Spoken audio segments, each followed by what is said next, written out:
नहीं नहीं, एक पे कर दीजिए। तुम्हें चाहिए पंखा? एक पे कर दीजिए। नहीं कभी नहीं। परमात्मा आनंद स्वार्थ संवेदे ईशोपदेश माचस्ते स्वशक्त्याचार्यस्फुटम् यस्य स्वयं समाप्ति प्रभावे तस्मै संज्ञानिर्वाय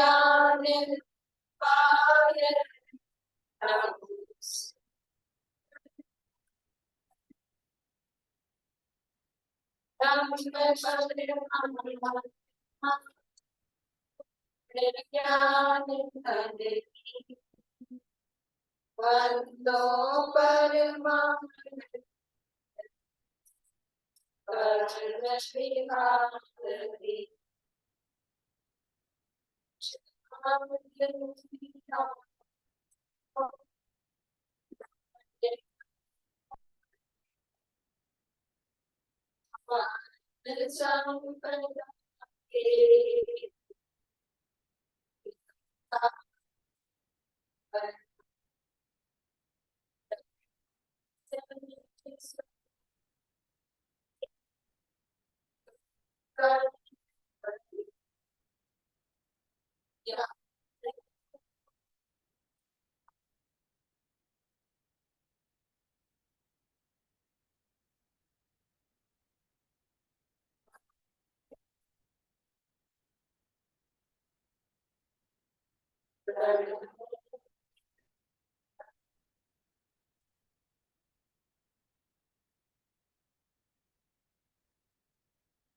चलिए आप लोग, आवाज नहीं आ रही है?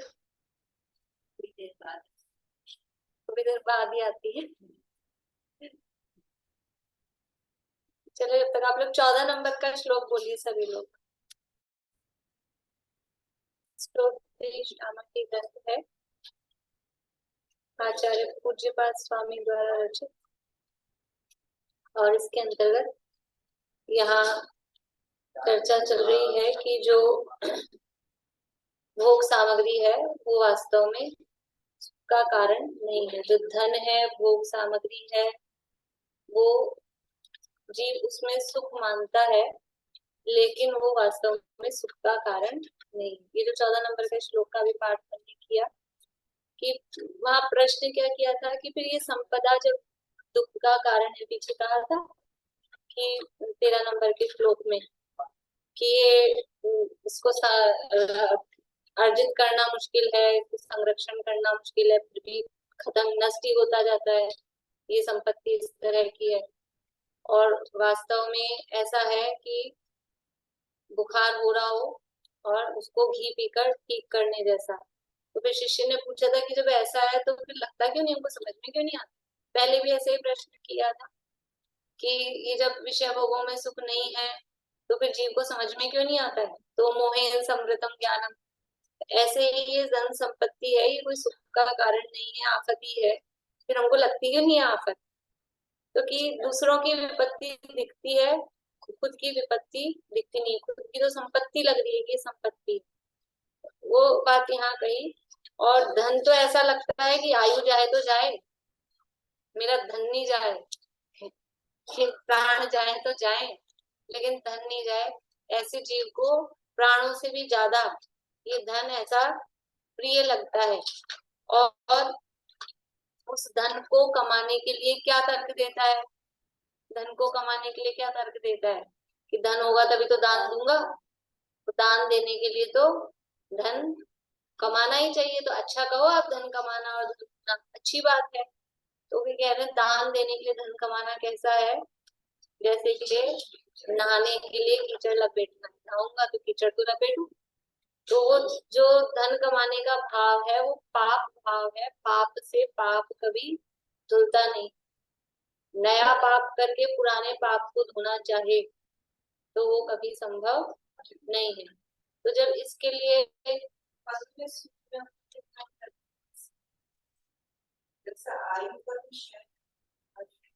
आयु वृद्धि लिखा है ना, आयु वृद्धि,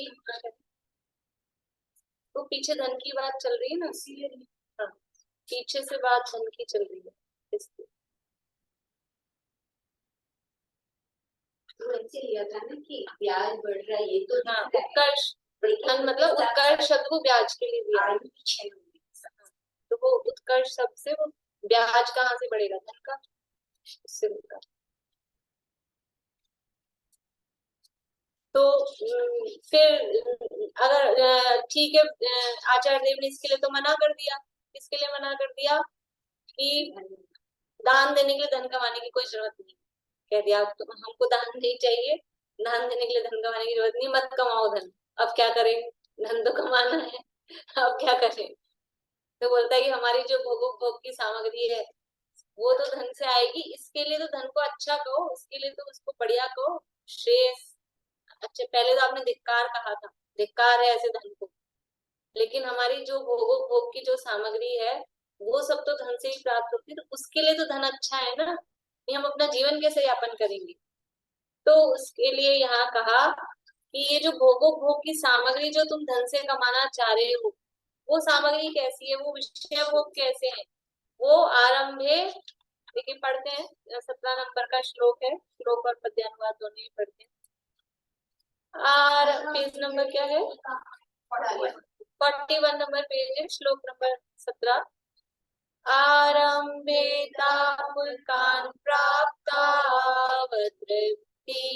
प्रतिपादकान् अन्ते सुदुस्त्यजान् कामम् कामान् कः सेवते सुखी भोगार्जन दुःखद महा प्राप्ति समय रात्रे भोग त्याग के समय सुधी छोड़ आसन। तो क्या कह रहे हैं, भोगों का अर्जन दुखद, भोगार्जन दुखद महा, इन भोगों का अर्जन करना, इनको इकट्ठा करना, इनकी उत्पत्ति करना, प्राप्त करना, मतलब प्राप्त मतलब स्टार्ट करना, वही दुखद है।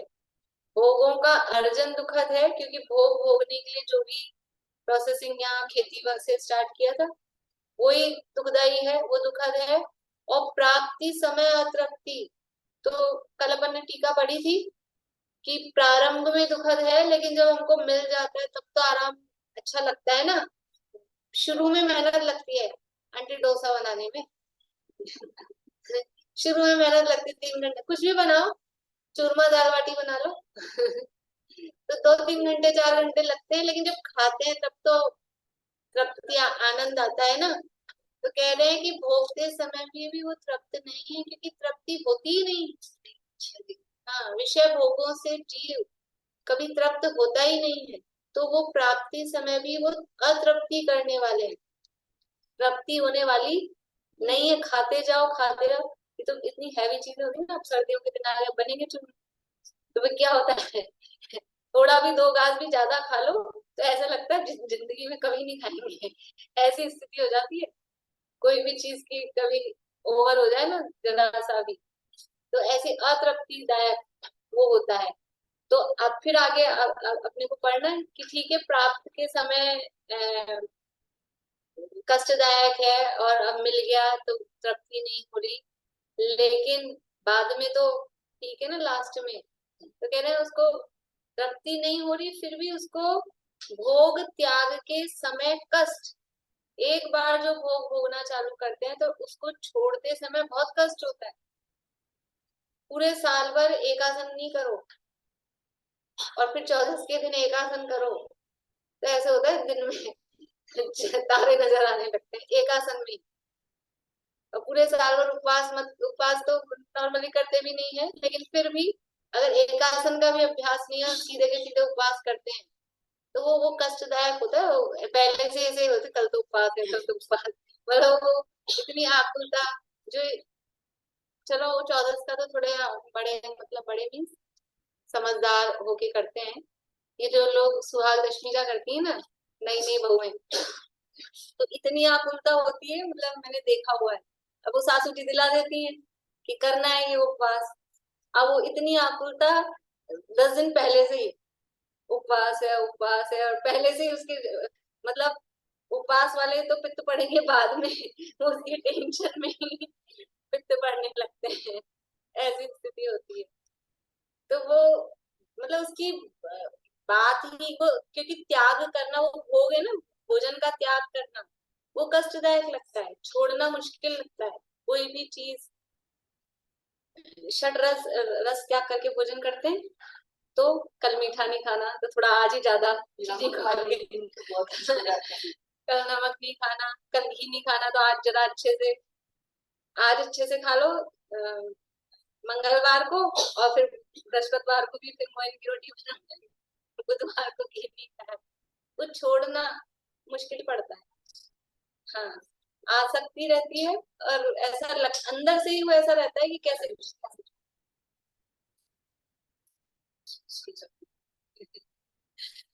दूसरे दूसरे उपाय कर। तो ये बात यहाँ कह रहे हैं कि ये कैसा है कि जब त्याग करते हैं तो त्याग के समय कष्ट होता है। तो कह रहे हैं सुधि छोड़ आसक्ति, हे बुद्धिमान। जो, वो तो कह रहे हैं बुद्धिमान तो कौन करेगा, कौन बुद्धिमान इसका ऐसा सेवन करेगा। हिंदी अर्थ में तो क्या कह रहे हैं कि तुम बुद्धिमान हो, सुधि छोड़ आसक्ति, कि हे बुद्धिमान मनुष्य, इन भोगों की आसक्ति को छोड़।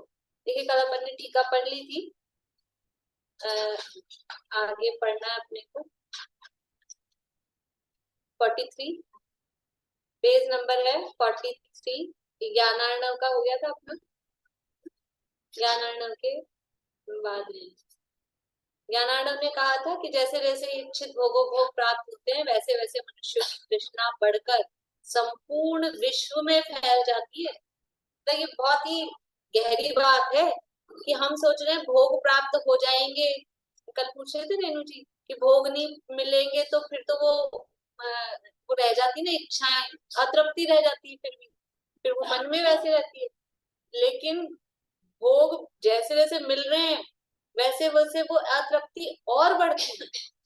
तो तृष्णा, तृष्णा है ना, तो वो, क्योंकि वो इच्छाएं बढ़ती जाती है, एक चीज में हम सक्सेसफुल हो गए अपनी इच्छा की पूर्ति में, तो फिर निश्चित रूप से बल मिलता है। अगर एक इच्छा की पूर्ति नहीं हुई ना, तो फिर क्या आदमी सोचता है, थोड़ा डाउन होता है। लेकिन एक इच्छा की है, वो पूर्ति हो गई, दूसरी इच्छा की वो भी पूर्ति हो गई, तीसरी इच्छा की वो भी पूर्ति हो गई, तो फिर अब क्या होता है, फिर तो वो बढ़ती जाती है कि पूरा विश्व ही वहां फैल पसर के घूमती है, विश्वव्यापी होती है। हाँ, इसलिए ये पुण्य का उदय खतरनाक होता है। इच्छा पूर्ति कब होती है, पुण्य का उदय होगा तो ही इच्छा पूरी होगी, नहीं तो इच्छा पूरी नहीं होती है। तो ये इच्छाओं की पूर्ति करने वाला जो पुण्य का उदय है, ये बड़ा खतरनाक है। वो पाप का उदय अच्छा है जो इच्छा पूर्ति ना करे, तो कम से कम जीव को ये समझ में आता है कि दुनिया मेरे हिसाब से नहीं चलती है, अपने हिसाब से काम नहीं होता है, थोड़ा सा वस्तु स्वरूप ख्याल में आता है, भले ही क्षणिक ही सही। लेकिन हाँ, पुण्य भी जहर है।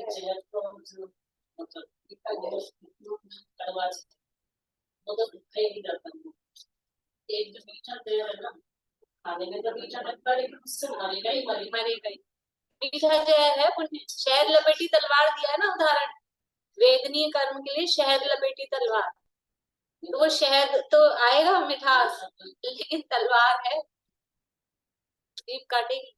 हाँ, तो ये पुण्य ऐसा जहर है, पाप का जहर तो ऐसा है कि कड़वा भी है और थोड़ा एकदम असर भी नहीं करेगा, एकदम नहीं मारेगा। पर पुण्य का जहर मीठा जहर है, और बिल्कुल हलाहल है, हलाहल। तो ये पुण्य का उदय खतरनाक बहुत है ऐसा, जिनसे हमारा ये भ्रम पुष्ट होता है, ये मिथ्यात्व पुष्ट होता है। जैसे हम जो चाहते हैं वो काम होता है हमारी इच्छा के अनुसार। हम चाह रहे हैं हाथ इधर मुड़े, इधर मुड़ रहा है, इधर मुड़े, इधर मुड़ रहा है, इधर मुड़े, इधर मुड़ रहा है, तो क्या होता है, मैं मुड़ता हूँ, मैं मुड़ता हूँ, ये हमारी जो मान्यता है ये पुष्ट होती है। हम जैसा चाहते हैं, जो चाहता है मेरा शरीर परफेक्ट चले, और चल रहा है, मन पुण्य का उदय है, तो परफेक्ट मतलब स्वास्थ्य में भी, और बॉडी भी बराबर मेंटेन रहे उसमें भी। तो वो योगा करता है, और जो भी करता है, डाइटिंग करता है, सब आदमी वो करता है, और वो क्या सोच रहा है और उसके हिसाब से चल रहा है। तो सोचता है कि हम ये सब करते हैं ना, अब मेरे चलाने से ही शरीर चल रहा है।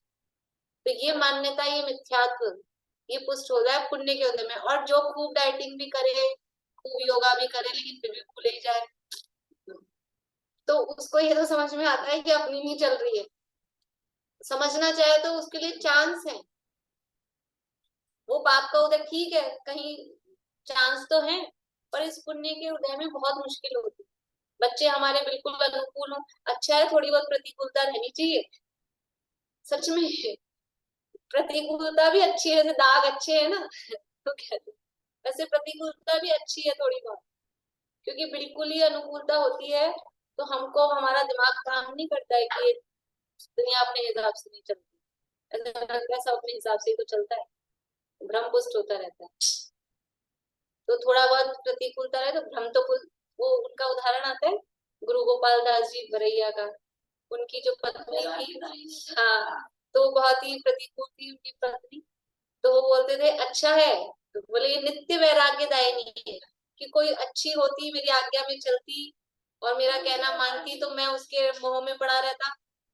और अच्छा है कि मेरी आज्ञा में नहीं चलती, तो निरंतर भेद विज्ञान होता है, कि कोई एक द्रव्य दूसरे द्रव्य को करता करता नहीं, कोई किसी का कुछ कर नहीं सकता, निरंतर भेद विज्ञान। अच्छा है थोड़ी बहुत प्रतिकूलता है घर में रहे तो भेद विज्ञान होता रहे कि कोई किसी का कुछ, हाँ, शब्द चूड़ामणि में चल रहा है। तो शिष्य कहता है, देखिए नीचे इसके आगे क्या कह रहा है शिष्य, मानता नहीं, जिद्दी है एक बार में। तब इच्छानुसार उन भोग को भोग कर तृप्त होने पर तृष्णा रूपी संताप मिट जाएगा, इसलिए वे सेवन योग्य हैं। जब इच्छानुसार हम भोग को भोगेंगे तो तृप्त हो जाएंगे, फिर तो हमारी तृष्णा मिट जाएगी ना। एक बार अच्छा भर के प्यास लग रही है और पी लिया पानी भर के, तब तो अब मिट गई ना प्यास। प्यास बुझती है क्या? प्यास कहते ही उसे है जो बुझती नहीं है तो ये मिटती है क्या? वो कह रहा है तब तो वो सेवन योग्य है ना, तब तो मिट जाएगी। तो आचार्य कह रहे हैं अंततः उन्हें छोड़ना मुश्किल है, बाद में उसको छोड़ना मुश्किल है, अर्थात भोगने के पश्चात उनको छोड़ना अशक्य है, कारण कि उन्हें अच्छी तरह भोगने पर भी मन की आसक्ति का निवारण मुश्किल है। भोगों को भोग लिया अच्छी तरह से, लेकिन फिर भी वो जो मन की आसक्ति है ना, वो नहीं छूटती है। आज मन भर के पेट भर के जिसको जो पसंद है, अब नाम क्या लूं बार बार जो है समझ लो, जो भी चीजें पसंद है रसगुल्ला ही है खा लिया आज मन भर के, दो तीन चार, बहुत ज्यादा नहीं लेकिन खा लिया। अब तो नहीं इच्छा होगी ना, अब तो हो गई ना तृप्ति। अब दोबारा 2 दिन बाद, 4 दिन बाद, 5 दिन बाद फिर से रसगुल्ला, फिर तो नहीं होगी ना, फिर से वो इच्छा होती है। बहुत दिन हो गए, बनाया तो था अभी डोसा, ये बहुत दिन हो गए, एक हफ्ते पहले बनाया था वो तो, 1 महीना हो गया, बहुत दिनों से नहीं बनाया। यानी कि वो अच्छी तरह भोगने पर भी वो मन की आसक्ति का निवारण, मन में जो आसक्ति बनी हुई है वो नहीं छूटती है। बहुत सारी बातें कल अपन ने की थी कि आज कोई गहना खरीद लिया, पहन लिया, अब तो नहीं खरीदेंगे ना जीवन में दोबारा, अब तो नहीं पहनेंगे दिला दो, फिर थोड़े दिन बाद। ये मन की आसक्ति का निवारण मुश्किल है। चंद्रप्रभ काव्य में कहा है, चंद्रप्रभ काव्य का वही अग्नि वाला उदाहरण यहाँ पे दिया है। दहन दहन तृण काष्ठ संचये तृप्ते, कोई दूसरा छंद है, अर्थ ही पढ़ लेते हैं नीचे से। यद्यपि अग्नि घास लकड़ी आदि के ढेर से तृप्त हो जाए, क्या कह रहे हैं, अग्नि अग्नि घास लकड़ी आदि के ढेर से तृप्त हो जाए, मतलब ऐसे बोलते ना, सूरज पश्चिम से निकल जाए, दुनिया इधर की उधर हो जाए, लेकिन ये काम नहीं हो सकता। ऐसे कह रहे हैं, अग्नि एक बार को, घास और लकड़ी ये सब क्या है, ईंधन है ना, तो अग्नि एक बार इनके ढेर से तृप्त हो जाए, मतलब एक बार वो भड़के नहीं, वो बुझ जाए। हमने घास डाली, लकड़ी डाली, ईंधन डाला, और अग्नि उससे तृप्त हो जाए, मतलब बुझ जाए। और समुद्र सैकड़ों नदियों से तृप्त हो जाए, समुद्र में नदियों का पानी आता रहे, तृप्त हो जाए मतलब उसमें उफान आने लग जाए समुद्र में। समुद्र में हजारों नदियां आके, लवण समुद्र में कितनी नदियां आके गिरती हैं, लवण समुद्र में कितनी नदियां आके गिरती हैं? 14, मेन मोटी मोटी 14 तो है ना, गंगा सिंधु, वो तो सहायक नदियां हैं, बाकी हजार। 14 नदियां आके गिर रही हैं। कब गिरती हैं? कितने कितने दिन के गैप में गिरती हैं? गिरती रहती है, कभी रुकी नहीं रही। तो लवण समुद्र में वो आ जाता होगा, बाढ़। लवण समुद्र में बाढ़ आ जाती होगी, और वो दरवाजे तोड़ के जम्मू द्वीप के अंदर घुस जाता होगा। समुद्र तृप्त नहीं होता, कितनी ही नदियां आके समुद्र में मिले, लेकिन ऐसा नहीं होता कि समुद्र में बाढ़ आए। समुद्र कहते ही उसे हैं, इसलिए समुद्र के लिए गंभीर, चौथी गाथा में भी उदाहरण दिए हैं। तो समुद्र को गंभीर, समुद्र गंभीर होता है। गंभीर का मतलब क्या है? नदियों में तो जरा सा पानी बढ़ जाए तो बाढ़ आ जाती है, समुद्र में बाढ़ नहीं आती, इतनी नदियां आती हैं गिरती हैं, बाढ़ नहीं आती। तो कह रहे हैं कि समुद्र एक बार, बाढ़ नहीं आती मतलब वो तृप्ति नहीं होता, जितनी आ जाए उतनी कम है। वो पंचम काल का है, वो ऊपरी ऊपरी, वो ऊपरी ऊपरी ऊपरी लहर है। सुनामी वगैरह है, ये ऊपर ऊपर तैरते हैं। हाँ, स्वभाव में गंभीर है। लहरें तो रोज भी आती, ज्वार भाटा तो आता ही है ना, लेकिन वो तो ऊपरे ऊपर से देखने पर समुद्र में ये ज्वार भाटा, ये लहरें आ रही हैं, लेकिन समुद्र के स्वभाव के नजदीक जाकर देखें तो समुद्र एकदम शांत गंभीर, वो नदियों से तृप्त नहीं होता। मतलब कितनी ही नदियां आ जाए वो मना नहीं करेगा कि नहीं बस बस भर गया हूं मैं। वो टेम्परेरी है, वो टेम्परेरी ऊपरी ऊपरी जो भी समुद्र में आ रहे हैं ना, उफान दिखते हैं, थोड़ा पंचम काल का भी है अभी, समझ लो, और तो भी वो टेम्परेरी है। तो यद्यपि अग्नि घास लकड़ी आदि के ढेर से तृप्त हो जाए, और समुद्र सैकड़ों नदियों से तृप्त हो जाए, यानी समुद्र में बाढ़ आ जाए और अग्नि बुझ जाए, तो ये हो सकता है, ये एक बार हम मानने को तैयार हैं, ऐसा हो जाए। असंभव काम है, लेकिन फिर भी संभव हो जाए। परंतु पुरुष इच्छित सुखों से तृप्त नहीं होता। परंतु ये जो मनुष्य है, ये जो इंद्रिय सुख जो दिखाई दे रहे हैं, उससे कभी तृप्त नहीं होता कि हाँ हम थक गए, भर गए, बहुत है, अब नहीं चाहिए और। ऐसा कभी कोई कह दे कि नहीं चाहिए और, अगर आता ऐसे धन समझ लो कि धन मेरे पास बहुत हो गया, अब नहीं चाहिए। ये कोई ज्ञानी होते हैं जो कहते हैं, सामान्य संसारी प्राणी तो कोई कहेगा नहीं कि धन आ रहा हो और कोई कहेगी नहीं मुझे नहीं चाहिए। तो परंतु पुरुष इच्छित सुखों से तृप्त नहीं होता। अहो, कर्म की ऐसी कोई विचित्र बलजोरी, बलवान बना है। ये क्या है? ये कर्म का, कौन से कर्म का? कि जीव इन निश्चित सुखों से तृप्त नहीं हो रहा, कौन से कर्म का है? मोह का। ये मोह का ऐसा बलवान बना है कि समझ में आ रहा है कि वो प्रारंभ में संताप देने वाले हैं, भोगते भोगते भी तृप्ति नहीं दे रहे हैं।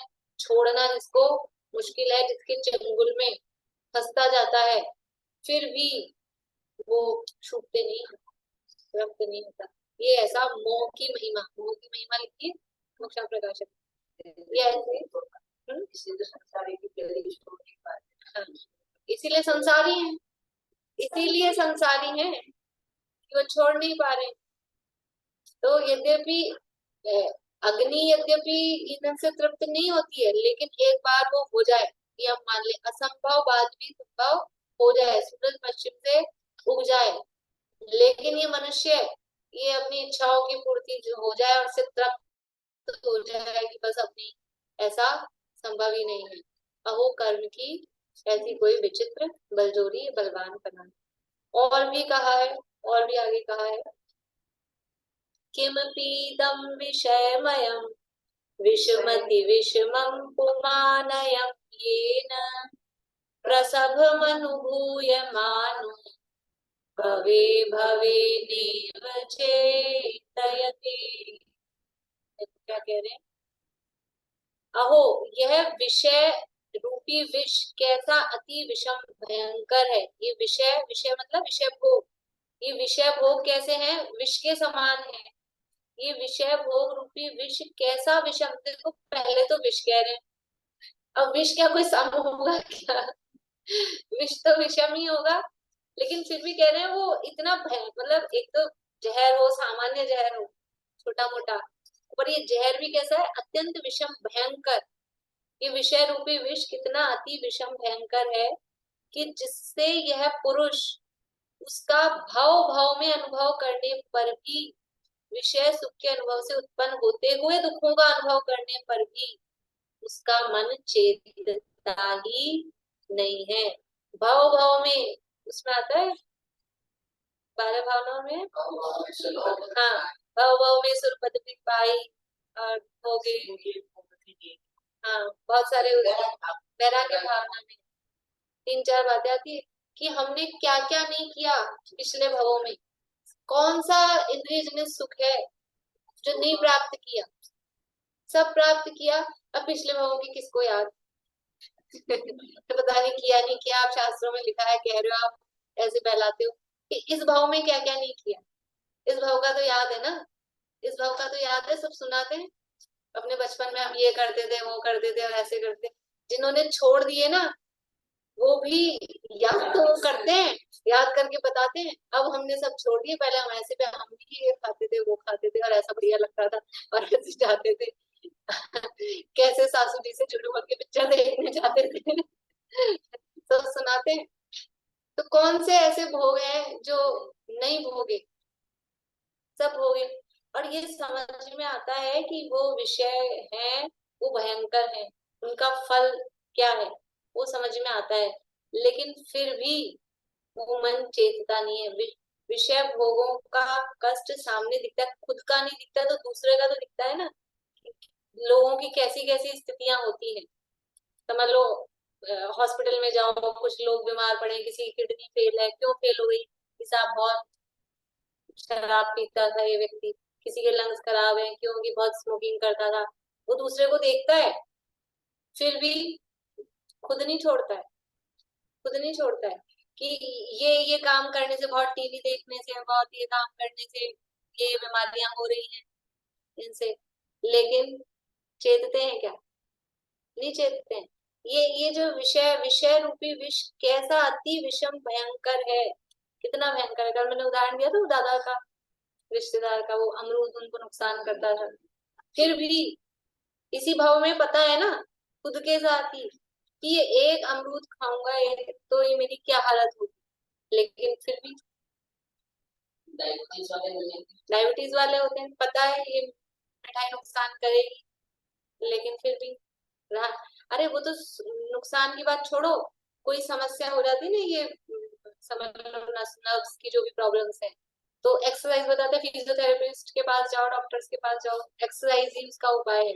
इतनी सी एक्सरसाइज कहते हैं, वो स्माइली वाली बॉल लेके उसको दबाना है ये हाथों की, ये नहीं होती है, वो कस लगता है। इतना सा कहते हैं कि अनुलोम विलोम करो, लंबी सांस गहरी सांस लो, वो नहीं होता है, वो नहीं होता है। मतलब कि अपने इसके लिए ही, क्योंकि वो विषय भोग छोड़े नहीं जाते ना, ये कौन करे, ये तो कष्टदायी लगते हैं। थोड़े खाने पीने की परहेज कहें, घी तेल कम खाओ, चिकनाई कम खाओ, गोली ज्यादा खा लेंगे। गोली ज्यादा खा लेंगे, घी तेल क्यों कम करेंगे? गोली ज्यादा खा लेंगे, गोल गोल हो जाएंगे, गोल हो जाएंगे, यहाँ से हो ही जाते हैं, होना ही है गोल। ये विषय रूपी विष इतना विषम भयंकर है कि ये पुरुष उसका भाव भाव में अनुभव करने पर भी, थोड़ा पैदल चलो, थोड़ा घूमो, पैदल चलने में कष्ट होता है, क्यों चले पैदल? बस गाड़ी घोड़ा ड्राइवर है ना। ये विषय रूपी विष है, हर चीज का ही इतना भयंकर है कि भाव भाव में भी उसका अनुभव करने पर भी, मतलब किसका अनुभव कर रहे हैं, विषय सुख के अनुभव से उत्पन्न होते दुखों का अनुभव करने पर भी, ये विषय सुख से ये दुख हो रहा है, उसका अनुभव करने पर भी उसका मन चेतता ही नहीं। फ्रिज का ठंडा पानी पिएंगे गला खराब होगा, पता है, फिर भी आज तो पी लेते हैं, गर्मी लग रही है आज तो पी लेते हैं, चेतता नहीं। ऐसा शिष्य पूछता है, तत्वज्ञानियों ने भी भोगों को न भोगा हो, ऐसा सुनने में नहीं आया, हमारे पीछे पड़ गए हो हमारे भोगों के पीछे पड़ गए, पूरे छुड़ा के मानते। लेकिन जो तत्वज्ञानी ज्ञानी जीव थे, उन्होंने भी भोगों को नहीं भोगा हो, ऐसा तो हमने नहीं देखा, ऐसा तो सुनने में नहीं आया। हमने तो देखा है सब आराम से विषय भोग भोगते हुए, ज्ञानियों को देखा हमने, रमत अनेक सुरनि संग, ये हमने देखा है। पर तूने रमत अनेक सुरनि संग देखा, पर पैथिस परिणति ते नित हटाहटी, वो नहीं देखा। विषय भोग भोगते हुए देखा, लेकिन वो भोगते कैसे हैं, मोक्षा प्रकाशन में उदाहरण दिया, अज्ञानी विषय भोगों को भोगता है भोजन समझकर, और ज्ञानी विषय भोगों को भोगता है दवाई समझकर। वो दवाई है, मजबूरी है, और अज्ञानी तो आराम से यही भोजन है, वैसा भोगता है। ये अंतर है, दिखते तो दोनों एक से ही हैं, भोग भोगते हुए दोनों दिखेंगे। 96,000 शादियां करता हुआ दिखेगा, पुष्पडाल की एक कानी और उनकी वारिशेण की 32, और तो एक ही थी, इनके 32, कि वो 32 भी वो अंदर से कैसे विरक्त हैं, 32 को छोड़ के भावलिंगी मुनि हुए, और तेरे से एक कानी नहीं छूट रही। तो ये शिष्य पूछ रहा है, तत्वज्ञानियों ने भी भोगों को न भोगा हो, ऐसा सुनने में नहीं आया है। अर्थात यह विदित है कि तत्वज्ञानी भी भोगों को भोगते हैं। विदित है मतलब सबको ज्ञात ही है, विदित यानी ज्ञात, पता ही है कि तत्वज्ञानी भी भोगों को भोगते हैं।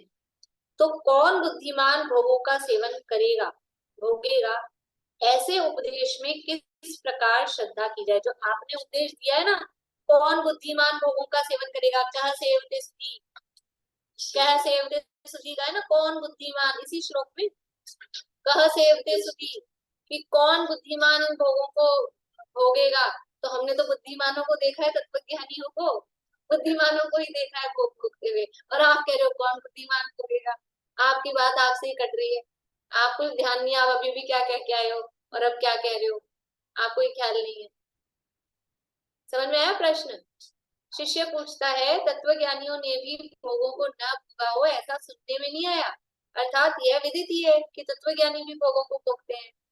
तो कौन बुद्धिमान भोगों का सेवन करेगा, अर्थात भोगेगा, ऐसे उपदेश में किस प्रकार श्रद्धा की जाए, ये आपका उपदेश कैसे माना जाए कि आप कह रहे हो कौन बुद्धिमान सेवन करेगा। तो आचार्य कहते हैं, ज्ञानी कामम, अर्थात अतिशय रूप से, कामम मतलब इच्छा पूर्वक, आसक्ति पूर्वक, रुचि पूर्वक उनका सेवन नहीं करता।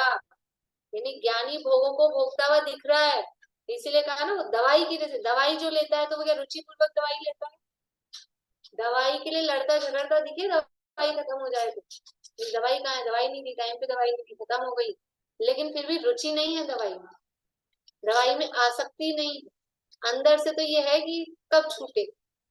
ऐसे ही ज्ञानी भोगों को भोगता हुआ दिखता है, लेकिन उनमें आसक्ति नहीं है। भरत जी का वो एक की प्रजा वाला उदाहरण है कि वो बोलता है कि खुद तो इतने ऐशो आराम में रहते हैं भरत जी, 96,000 रानियां, इतने महल और घोड़े हाथी, ये वो भोगते हैं, और दुनिया बिना बात ही गाने गाती है, भरत जी घर में ही वैरागी।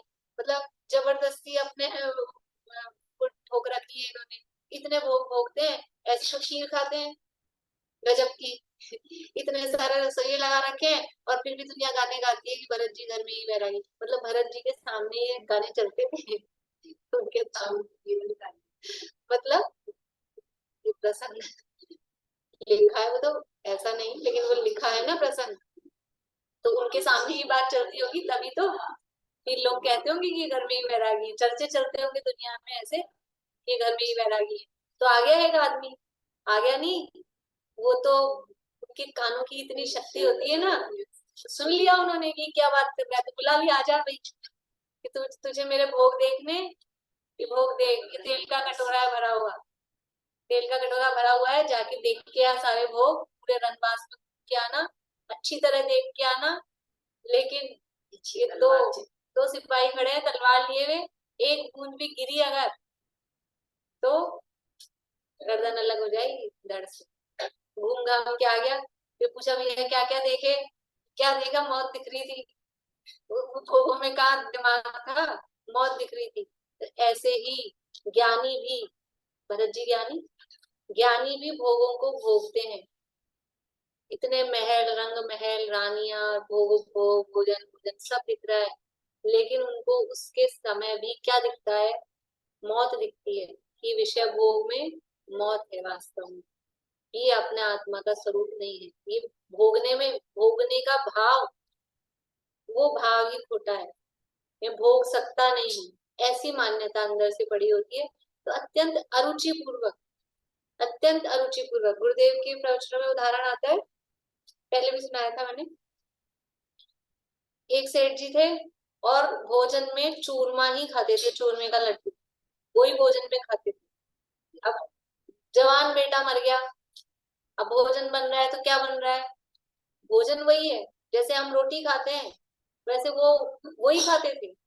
तो वो चूरमे का लड्डू खाते हुए भी, देखो बेटा मर गया और ये चूरमा का लड्डू, ये लड्डू खा रहे हैं, कि वो लड्डू भी खा रहे हैं, वो अरुचि, अनासक्ति। लड्डू छोड़ो, हम खिचड़ी बनती है ना अपने, कड़ी खिचड़ी, वो भी खाते हैं, और प्रियजन के वियोग हुआ हो तो वो कड़ी खिचड़ी भी कैसे खाते हैं? बिल्कुल अरुचि, वो तो वैसे अरुचि पूर्वक खाते हैं। लेकिन भोजन में आसक्ति नहीं होती, विषय भोगों में आसक्ति नहीं होती। तो जो तत्व ज्ञानी है वो कामम, कामम मतलब इच्छा पूर्वक, आसक्ति पूर्वक, अतिशय रूप से, अतिशय रूप से आसक्ति पूर्वक, रुचि पूर्वक उनका सेवन नहीं करता। यहाँ तात्पर्य यह है कि कितने सारे श्लोक दे दिए इसमें उदाहरण में, 5 देखिए। यहाँ तात्पर्य यह है कि पहले ये श्लोक बाद में है, पहले ये पढ़ना है। चारित्र मोह के उदय से पढ़ती है। चारित्र मोह के उदय से भोगों को छोड़ने में असमर्थ होने पर भी तत्वज्ञानी भोगों को हे रूप समझकर, अर्थात वे छोड़ने योग्य हैं ऐसा समझकर सेवन करता है। वो भोगों को छोड़ने में असमर्थ है। वो क्यों असमर्थ है? कि अभी वो अप्रत्यज्ञान प्रत्यज्ञान संतुलन का उदय है। अप्रत्यज्ञान का उदय ही कहा जाता है तीनों में से। अभी अप्रत्यज्ञानावरण का उदय है ना, केवल अनंतानुबंधी गई है। तो वो जो चारित्र मोहनी का उदय है, उस उदय के कारण वो भोगों को छोड़ने में असमर्थ है। देखो अज्ञानी जो भोग भोग रहा है, वहां तो उसका खुद का रुचि है, खुद का अपराध है। और जो ज्ञानी भोग भोग रहा है, वहां वो कर्म के उदय का जोर दिखाएंगे, क्योंकि उसकी खुद की आसक्ति नहीं है। वहां वो उसका औदेक भाव, वहां वो उसके कर्म के वश होके वो काम कर रहा है। और यहाँ पर अज्ञानी कर्म के, अज्ञानी गए क्या करें, हमारे चारित्र मोहनी का उदय है इसलिए हम भोग भोग रहे हैं, कि तेरे चारित्र मोहनी का उदय नहीं चलेगा। तेरी तो अंदर रुचि, खुद की आसक्ति बड़ी है, कर्म पे नहीं डालेंगे। अज्ञानी के जो गलती है, अज्ञानी का जो अपराध है, वो कर्म के ऊपर नहीं है, वो उसका खुद का अपराध है। और ज्ञानी की जो अपराध नहीं है, ज्ञानी की कमजोरी है। अपराध और कमजोरी में अंतर है। अपराध तो खुद कर रहा है चला के, वो है अपराध, बुद्धिपूर्वक हो रहा है। और यहाँ करना नहीं चाहता है लेकिन करना पड़ता है, मजबूरी है। एक तो खुद ही स्त्री पुत्र आदि के पति पत्नी बच्चों के, पति बच्चों के मुंह में खुद ही रात में बना बना के खिलाए, खुद ही, तो वो अपराध है। और एक है कि वो जोर जबरदस्ती से करवाए, वो मजबूरी है, मजबूरी।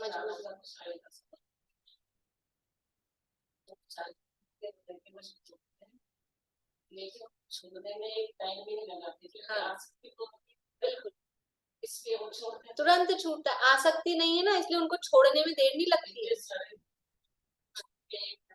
और मिथ्या दृष्टि अज्ञानी को छोड़ने में इसलिए वो अंत समय सुध दूध या जान सुध क्योंकि उसको इतनी आसक्ति है तो छोड़ने में कष्ट होता है, और जिसको आसक्ति नहीं है तो छोड़ने में कुछ नहीं, यूं तुरंत तुरंत छूटता है।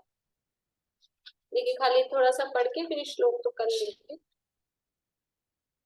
चारित्र मोह के उदय से भोगों को छोड़ने में असमर्थ होने पर भी तत्वज्ञानी भोगों को हे रूप समझकर अर्थात वे छोड़ने योग्य हैं ऐसा समझकर सेवन करता है। सेवन तो कर रहा है लेकिन सेवन करते समय ही अंतर मान्यता में ये है कि ये छोड़ने योग्य है। ये जिसका मोह का उदय मंद पड़ गया है ऐसा वह ज्ञानी ज्ञान और वैराग्य की भावना से इंद्रिय समूह को वश करके इंद्रियों की ओर के झुकाव को संयमित करके एकाएक शीघ्र आत्म कार्य के लिए उत्साहित होता है तथा कहा है। और इसकी चर्चा कल करके कल ये पूरा हो जाएगा श्लोक पर। भावार्थ में तो वही बातें रिपीट होगी, कल पूरा करें। इस तरह से ये भोग भोगना वास्तव में मजबूरी होनी चाहिए, मजबूरी लगनी चाहिए, और ये भोगों में सुख नहीं है। यहाँ तो बता क्या रहे हैं कि हमारा श्रद्धान ये दृढ़ हो कि भोगों में सुख नहीं। सुख तो कहाँ है कि जहाँ है वहां है, और सुख आत्मा में है, वहीं मिलेगा, भोगों में सुख नहीं है। ऐसा है।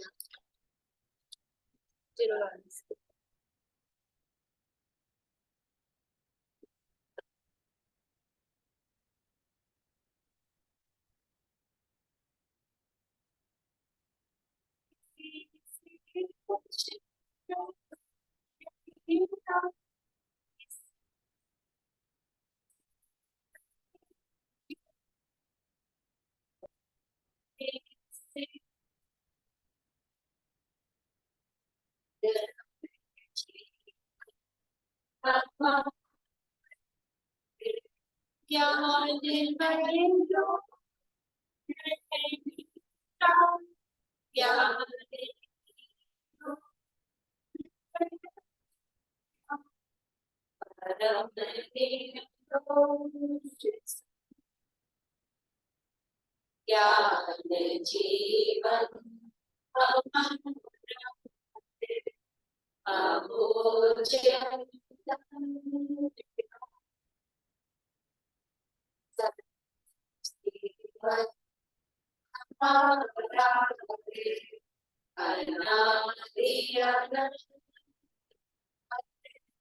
जय हो। तो आज क्लास में जितना